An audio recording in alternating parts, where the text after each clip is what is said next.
Yeah, right, Tabitha. One, let me really start by appreciating my home county MP for the support of Ward Fund, because at first, when we started this discussion, we thought that members of parliament will feel a competition.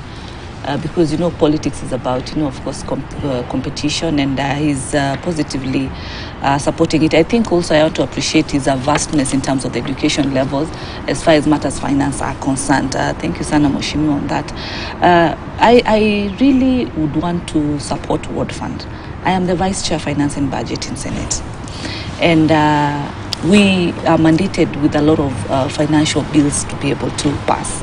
We have raised also issues whereby we find that governors are misusing the equitable share that they do receive. And if at this moment that we would allow ward MCAs, to be able to have an allocation. We do not need so much additional from the national government directly to them, but still through the governors. And you realize that there is limited autonomy because the governors have come in and taken a control. They are the key in terms of what they want to be done.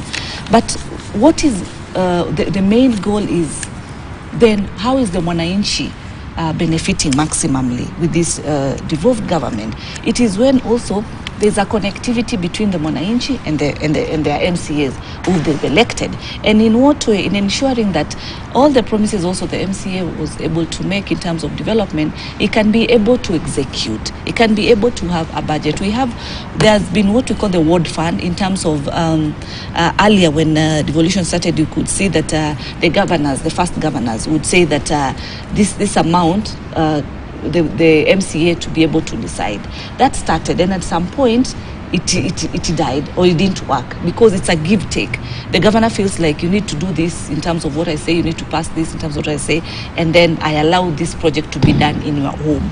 But you see, at the end of the day, it is the MCA represent the people, and it's the MCA what we call the public participation, whereby he will be there to ask the people, then what do we need to do?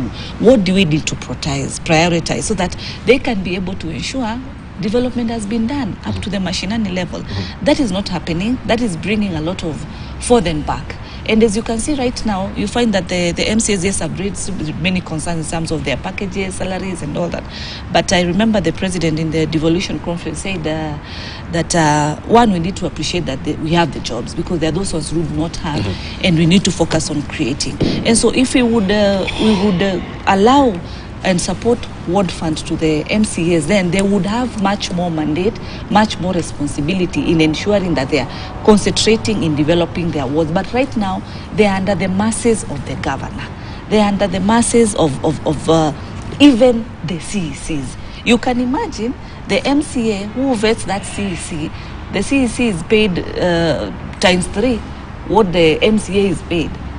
Further to that, the MCA has no power in terms of ensuring that at least in that ward they are going to do a certain development. So it leaves an MCA who's rightfully elected as members have been, also the other members of National Assembly, senators, governors have been elected in this country.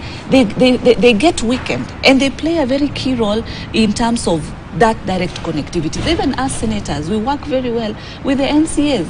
I believe also the members of parliament, they work very well because you realize, like in Nairobi, where I represent, you find that we have an average of 5 wards per constituency. So this MP has an average of these 5 MCAs. And I see them working, most of them, working very well with these MCAs. Why? Because MCAs have a very key role to play. You realize again, unlike members of parliament, senators, we, because of being in the house, in parliament, we normally are in Nairobi between, from today, Monday, to about a Friday. But the MCA is in the mashinani, whereby mwananchi goes and knocks at the door and say, Mheshimiwa, my kid has been sent home because of lack of school fees. Okay. So they are the ones receiving direct concerns from mwananchi themselves. I'll come back to that as well. Let's just take a short